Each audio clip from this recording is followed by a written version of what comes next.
that brings us to the Dallas Mavericks, currently parked in 8th in the Western Conference somehow since the deadline, 6-5 as well, 23rd on defense, 3rd on offense, and it definitely helps having played the Detroit Pistons on Saturday. But what's going on with the defense here, Rob? I think there's a couple of problems. One, it's just way too easy to get them in rotation. There are enough guys on the perimeter who you can just get a step on or get by. And even more of a problem than that, once you do, you can count on Dallas to overreact to that fact by the principles of their scheme and the way that they've been coached to guard those actions over the course of the season. So you get a lot of really wide open threes if you're playing the Dallas Mavericks. And that's if you're not getting a lot of really wide open shots at the rim because of the that's assuming the overreaction even works. So those are huge problems. And some of that is personnel. Some of it is just the style, to be honest with you. I think there's ways that this could be prevented to at least get them more in the, closer to their season average versus where they've been over the last couple weeks, closer to that 20th range in defense, which if you're the 3rd ranked offense in the league is probably good enough. When you have Luka Doncic on your team, which, good Lord, over the last 8 games, 37, 11, and 10 from Luka, first player in NBA history to have 5 straight 35-point triple-doubles. And yet, 3-5 in those 8 games because they can't stop anybody. So we're nearing scary times for the Mavericks in a very bad way. Like they have been wobbly. They have a high variance offense because of how much they rely on 3-point shooting, but they've got to figure out a way to stabilize.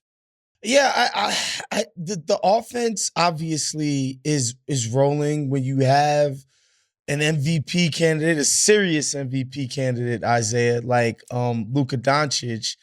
Is the offense has shown that it's pretty resilient and flexible and able to attack any kind of defense. I think it's there. The trade was supposed to make their defense more elastic, these rangier, quicker.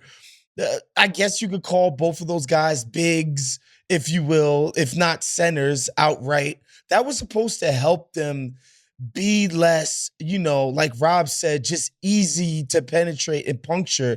It just hasn't worked out that way. They in theory added a lot more athleticism in that deal, but it just hasn't been brought to bear in the way that they've been hoping. Maybe it is a scheme thing and the new faces haven't been integrated in such a way that the defense can be brought to average.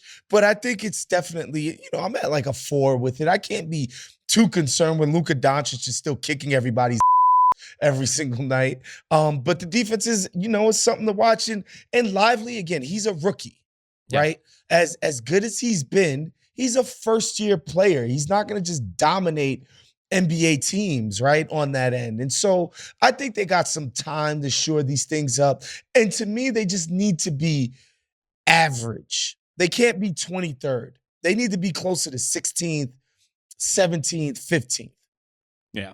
So on one hand, there are times when it's Luka, Kyrie, and Tim Hardaway Jr. out there. And I'm like, well, no, you're bad on defense. No.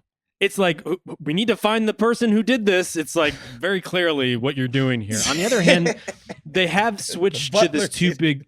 Yeah, right. They have switched to this too big starting lineup the past 2 games with PJ Washington next to Daniel Gafford. I believe Lively's coming off the bench in both of those games.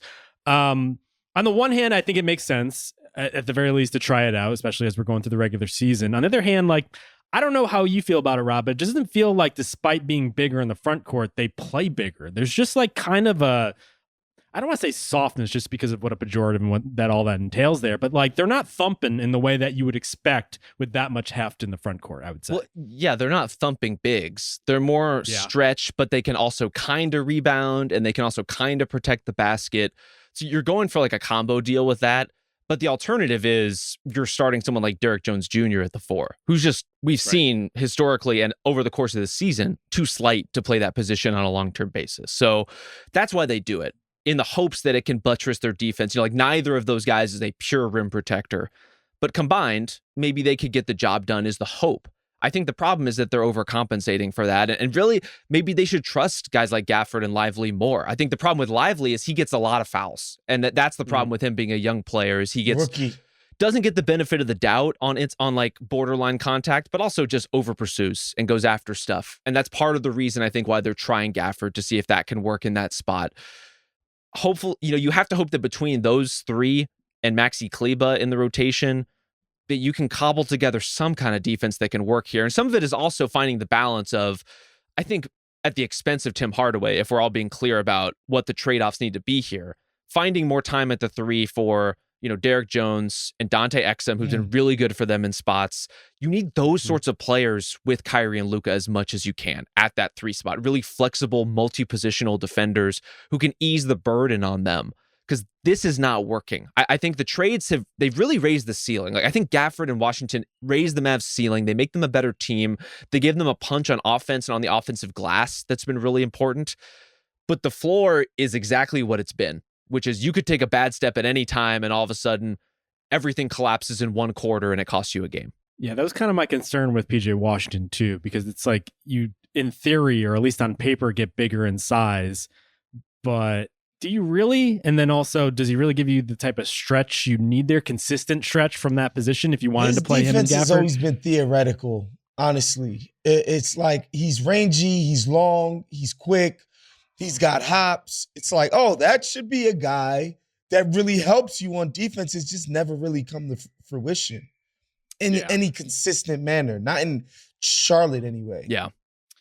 So I think right now this season, I'm probably at a 3 with this team, because some of these issues might be chalked up to they're adding 2 starters functionally at this point on the fly, and having to work them in is going to take time and effort and yada yada. But unfortunately, in the broader sense, is once we get to the offseason, we're at a 1 here because they're so all in at this point. And unlike Victor Wembanyama situation where he's like halfway through his rookie season and everyone's like, where do we get him help?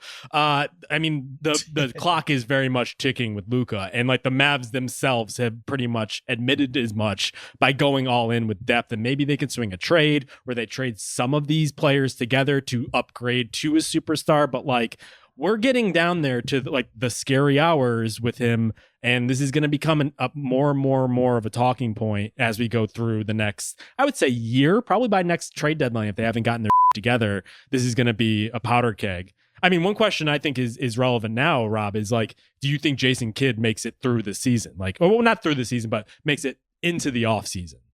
It's tough to say, just because he does have that history of the Western Conference Finals run where he really put it together in a way that was impressive and somewhat even unexpected based on that regular season. Like, he brought that team. He's got a history with the GM. He also has that.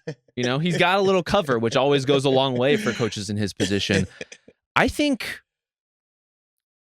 it's going to be very outcome dependent. It shouldn't be, but often coaching firing, more than any other decision made at an NBA franchise level, is.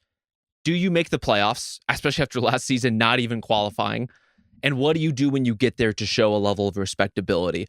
And even if they lose a first round series, if they have the kind of first round loss we've seen from them previously, like against the Clippers, where Luka is unbelievable, they're competitive in all the games, they're going down to the stretch, and they just get a little outmatched by a really talented team, I don't necessarily see Jason Kidd taking a fall for something like that. But I don't know that this team has that kind of run in them. They have the capacity to really embarrass themselves against good teams sometimes, and they just have not shown up defensively for some of these games. So I'm different. I think they can play. Teams have a way of focusing themselves in the playoffs, right? Particularly on defense. More attention to detail. Yes. They just play harder on defense in the playoffs, and that's why I believe that they can be much better than they've shown, which again, much better than 23rd is still just average. But like, I think in the playoffs, there will be a closer, the guys just play harder, more focused. It just is the case oftentimes.